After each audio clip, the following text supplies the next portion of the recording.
अच्छा.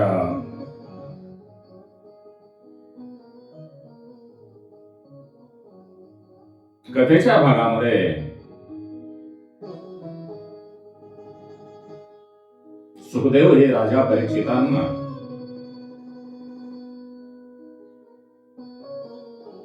गोपींची कथा सांगत असून वृंदावनामध्ये गोकुळामध्ये ज्या गोपी होत्या त्या गोपी म्हणजे ऋषीमुनी भगवंताच्या सानिध्यामध्ये भगवान श्रीकृष्णांच्या सानिध्यामध्ये त्यांचा सहवास कसा लाभेल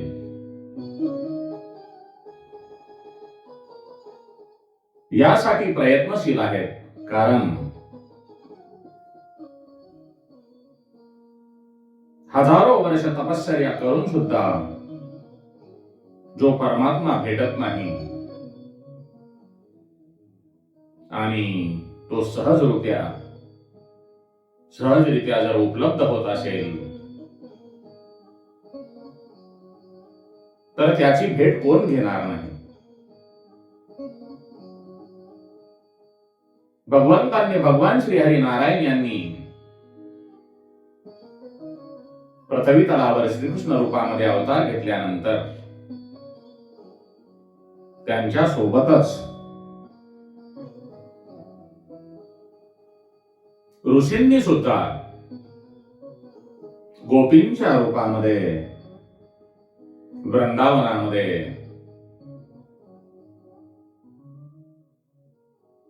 भगवंताच्या सानिध्यासाठी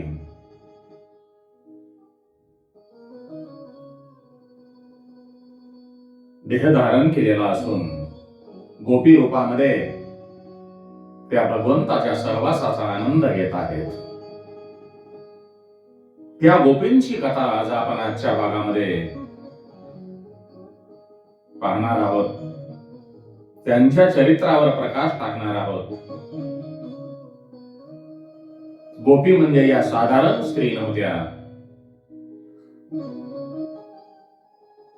गोपी म्हणजे साधारण स्त्री नाही. साधारण स्त्रीची कथा नाही. आपला जो देह आहे, आपलं जे शरीर आहे,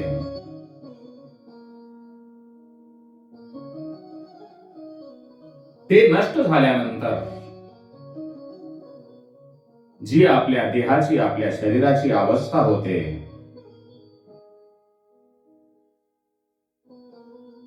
त्या अवस्थेचे वर्णन करणारी ही कथा आहे. सर्व पाशातून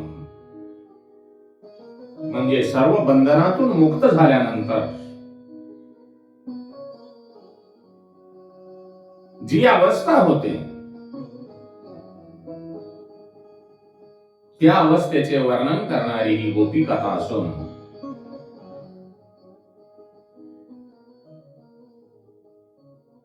मी पुरुष आहे किंवा स्त्री आहे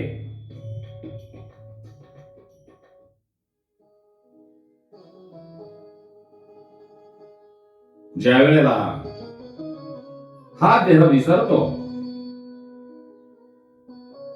तेव्हा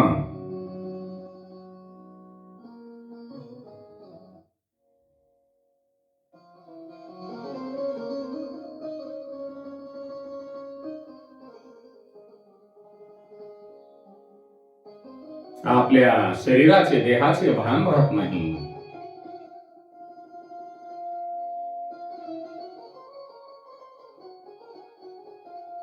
गोपी ह्या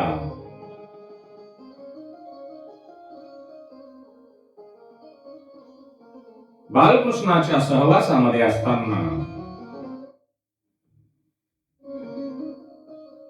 आपल्या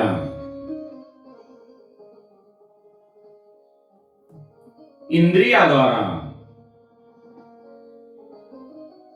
भक्ती रसाचे पान करतात त्या गोपी. भाविकांनो, भक्ती कुठेही करता येते. भक्ती करत असताना जागेचे ठिकाणाचे बंधन राहत नाही. मनुष्याला भक्ती करावयाची असेल तर त्यांच्या अंगी तन्मयता असायला हवी.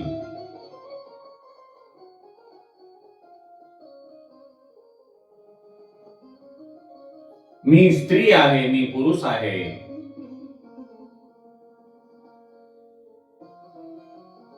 हे भान ज्याच्या अंगी राहत नाही. स्त्री आणि पुरुष हा जो भेद आहे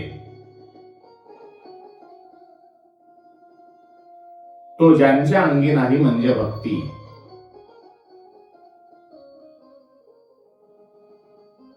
संसारातले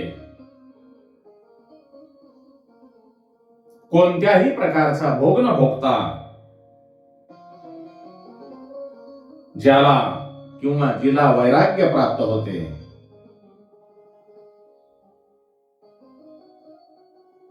ती अन्नपूर्णा गोपी, अनन्यपूर्ण गोपी.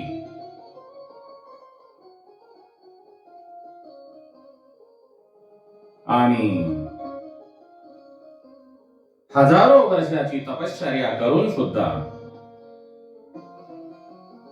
ज्या ऋषींना वैराग्य प्राप्त झाले नाही त्या ऋषींनी गोपींचा अवतार घेतलेला आहे. त्या या गोपी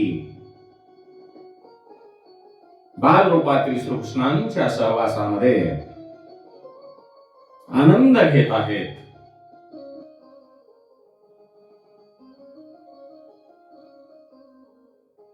संसारिक सुखाचा मनाने त्याग करून ईश्वरासाठी ज्या व्याकुलतेने घराबाहेर पडल्या त्या गोपी खरोखरच धन्य आहेत. या गोपींचे स्वागत करताना श्रीकृष्ण म्हणतात, हे महाभाग्यशाली स्त्रियांनो, या. श्रीकृष्णांनी ज्या गोपींना महाभाग्यशाली स्त्रिया म्हटले आहे, संबोधित केले आहे, त्या ब्रह्मगोपींना नारदांनी नारदीय सूत्रामध्ये महान भगवत भक्त म्हटलेले आहे. मग आता तुम्ही म्हणाल महाभाग्यशाली कोण? मनुष्याकडे भरपूर पैसा आहे, संपत्ती आहे, तो जीवन जगत असताना त्यांच्याकडे सर्व सुखसोयी आहेत, जे ऐसा आरामामध्ये राहणारे आहेत ते महाभाग्यशाली नाहीत. ज्यांना काळाची भीती नाही, जे सर्व विषय सोडून, जे सर्व विषय वासना सोडून प्रभू सेवेसाठी धावतात, प्रभू प्रेमासाठी धावतात, जे परमपिता परमेश्वराला भेटण्यासाठी व्याकुळ झालेले आहेत, खरोखर ते महाभाग्यशाली आहेत.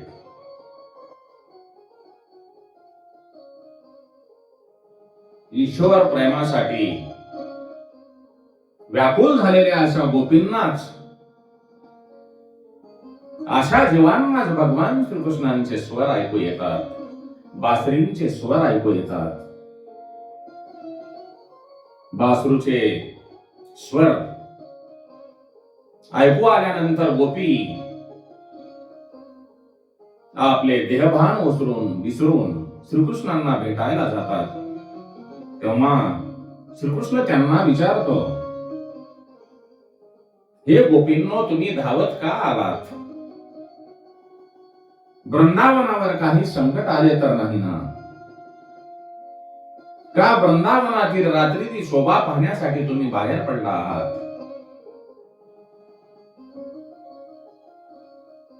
तुम्ही परत घरी जा. तुमचे पती, तुमची मुलं, तुमचे सासू सासरे तुमची वाट पाहत असतील. त्याच संसारामध्ये तुमचं खरं सुख सामावलेलं आहे. तुम्ही माझ्याकडे कशासाठी आलात? हे गोपींनो, माझ्याकडे संसारिक सुख नाही.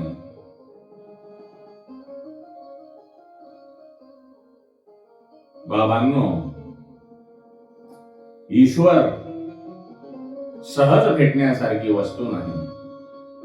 आपल्याकडे जी राजकीय मंडळी आहेत, छोटी असो मोठी असो, यांना भेटायचं असेल तर आपल्याला त्यांचा वेळ घ्यावा लागतो. मग हा तर जगाचा मालक, जगाचा पालन पोषण करता, जगाचा रक्षण करता, तो आपणाला सहज कसा भेटेल? म्हणून सुखदेव म्हणतात, ईश्वर सहज भेटत नाही. तो मनुष्याची परीक्षा घेतो. कारण आपणालाही कुठे नोकरीसाठी लागावयाचे असेल तर प्रथम शिक्षण घ्यावे लागते आणि शिक्षण घेत असताना आपली परीक्षा होते आणि त्या परीक्षेमध्ये पास झालो तर आपण पुढे सरकतो. त्याचप्रमाणे भगवंताची भक्ती करत असताना भगवंत आपली परीक्षा घेतो आणि त्या परीक्षेमध्ये आपण जर पास झालो तर मग आपणाला कुठेतरी भगवंताचा साक्षात्कार होतो.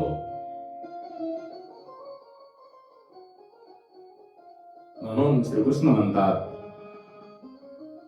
या गोपीमध्ये संसारिक सुख किती शिल्लक आहे यांची परीक्षा श्रीकृष्ण घेतो. तो गोपींना आदर्श स्त्री धर्म म्हणजे काय तो सांगतो. तो गोपींना सांगतो, पतींची सेवा हाच खरा स्त्री धर्म आहे. स्त्रीने पतीमध्ये जर ईश्वर भाव ठेवला नाही तर तुम्हाला मुक्ती मिळणार नाही. घरातल्या कुटुंबातल्या प्रत्येक सदस्याची सेवा केली तर तुम्हाला मंदिरामध्ये जायची आवश्यकता नाही. कारण तुम्हाला त्यांच्या सेवेमुळेच मुक्ती मिळेल. लग्न झाल्यानंतर स्त्री जेव्हा गृहिणी होते तेव्हा तिच्यामध्ये पावित्र्य राखण्याची अनुकूलता येते. गृहिणी स्त्री जेव्हा आपल्या घरी राहून आपल्या पतीची आणि कुटुंबाची सेवा करताना परमात्म्याचे स्मरण करते तेव्हा ती खरी संन्यासिनी होते, खरी योगिनी होते. वियोगामुळे चित्ताची एकाग्रता होते, ती संयोगामुळे होत नाही. म्हणून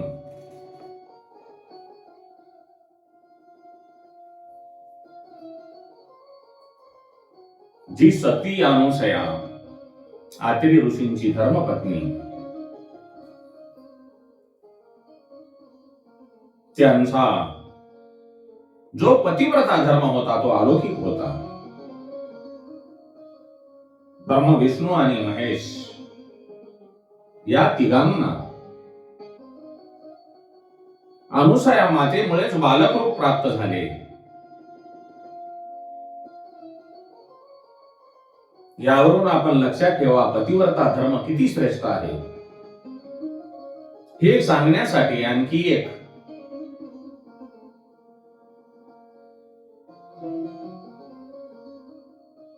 दृष्टांत तुम्हाला सांगतो.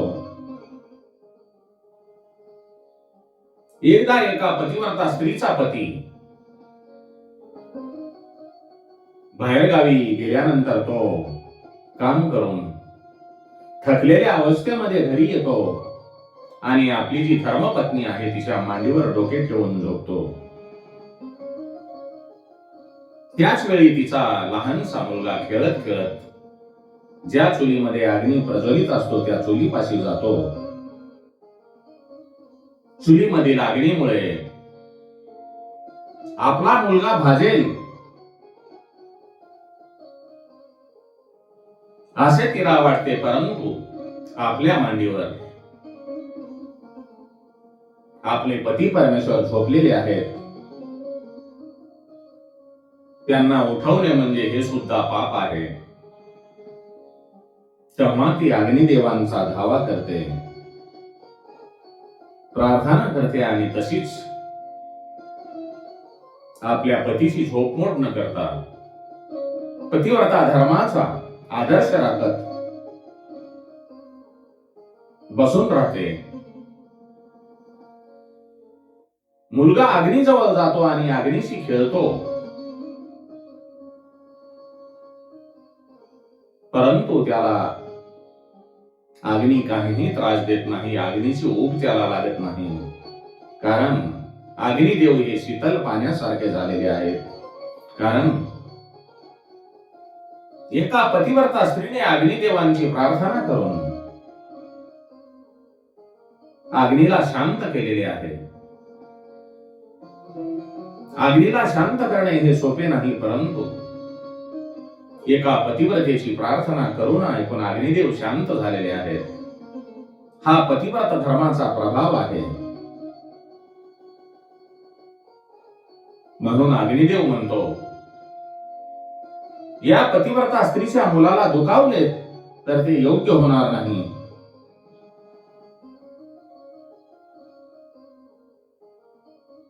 कारण तिच्या मुखातून जर काही शब्द निघाला तर त्याचे परिणाम आपल्याला भोगावे लागतील. त्यामुळे अग्नी शीतल होतो आणि आपला धर्म विसरतो. एवढी ताकद या पतिव्रता धर्मामध्ये आहे. श्रीकृष्ण गोपींना सांगतात, हे गोपींनो, माझ्या संयोगापेक्षा माझ्या वियोगातच सुख आहे. ज्या वेळेला जीव ईश्वरापासून किंवा आपल्या प्रिय व्यक्तीपासून दूर जातो तेव्हा नेहमी त्या व्यक्तीचे ध्यान करत असतो, कारण त्याला त्याचे वियोग सहन होत नाही.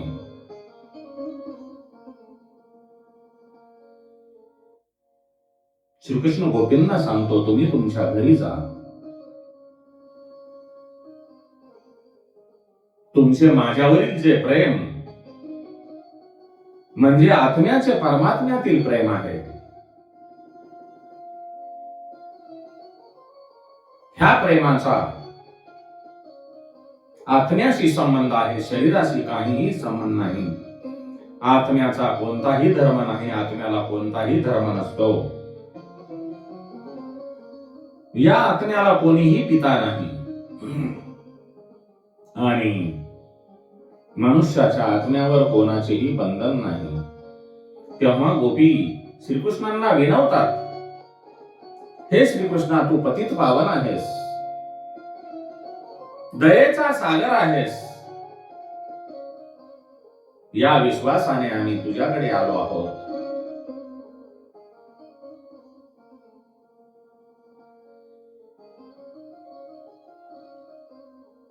संसारिक विषयाचा त्याग करून आम्ही तुझ्या चरणाशी लीन होण्यासाठी आलेलो आहोत. तू आमचा त्याग करू नकोस, आमची उपेक्षा करू नकोस. मनात फक्त तूच आहेस आणि आम्ही तुझी स्तुती करतो, तुझे स्तवन करतो. तुझ्याशिवाय दुसऱ्या कोणाचेही स्थान आमच्या मनामध्ये नाही. जोपर्यंत आपल्या मनामध्ये विषय आहेत, त्या विषयाचा त्याग मनाने होत नाही, तोपर्यंत भक्तीमध्ये प्रगती करता येत नाही. आपल्या मनामध्ये जर विषय वासना असतील तर आपले मन भक्तीमध्ये रमत नाही.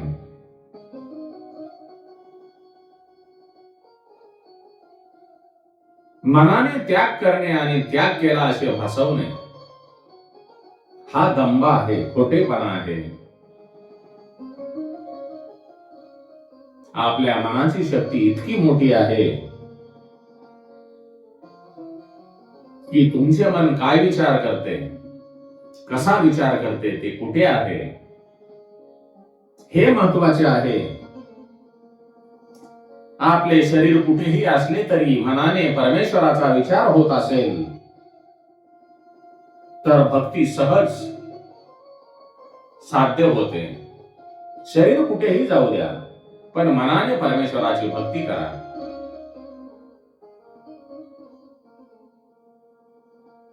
एकदा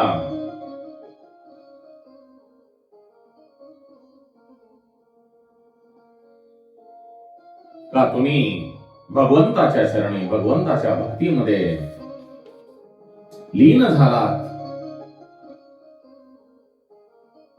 तर तुम्हाला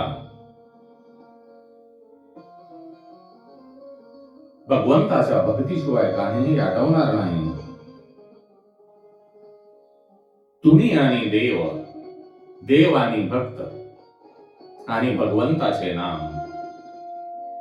म्हणून संत म्हणतात, कथा त्रिवेणी संगम देव भक्तानी नाम. कथा त्रिवेणी संगम देव भक्तानी नाम. देव आणि भक्त आणि भक्ताच्या जोडीला भगवंताचे नाम संकीर्तन. म्हणून भगवंताची भक्ती करा, भगवंताचे गुणगान गा, कारण याशिवाय आपल्याकडे काहीही पर्याय नाही.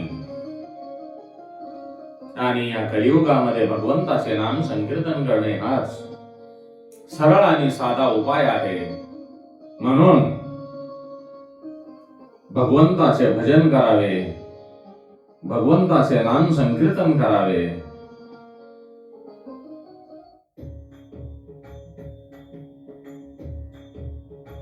आणि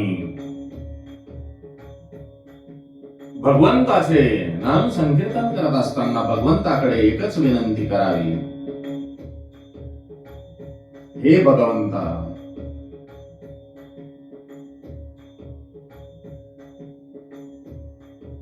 माझा जो शेवट आहे तो चांगला व्हावा, आपले नाम संकीर्तन घेत असताना व्हावा.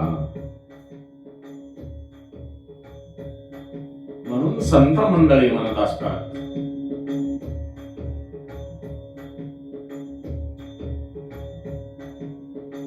याजसाठी केला होता अट्टहास, याजसाठी केला होता अट्टहास, याजसाठी केला होता अट्टहास.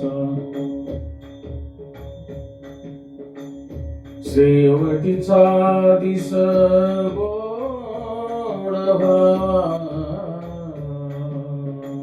शेवटीचा दिस गोड व्हावा, गोड व्हावा.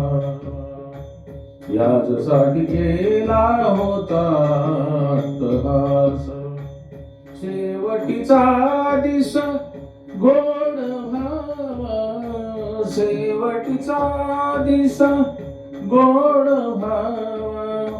यासाठी केला होता अट्टहास, यासाठी केला होता अट्टहास.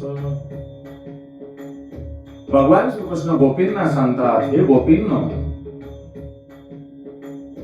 ज्या पतिव्रता स्त्री आहेत त्या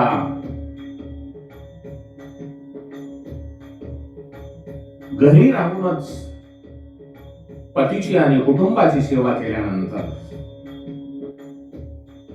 त्यांना सिद्धी प्राप्त होते.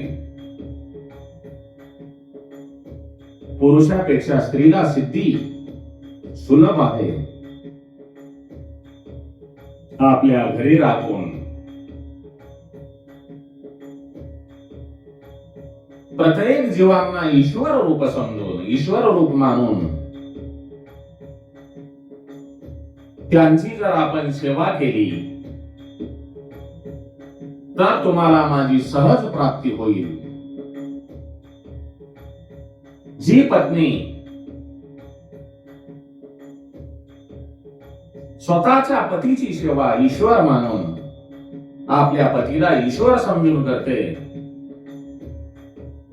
ती स्त्री श्रेष्ठ पतिव्रता असते. जी स्त्री स्वतःच्या मुलांना उत्तम शिक्षण देते,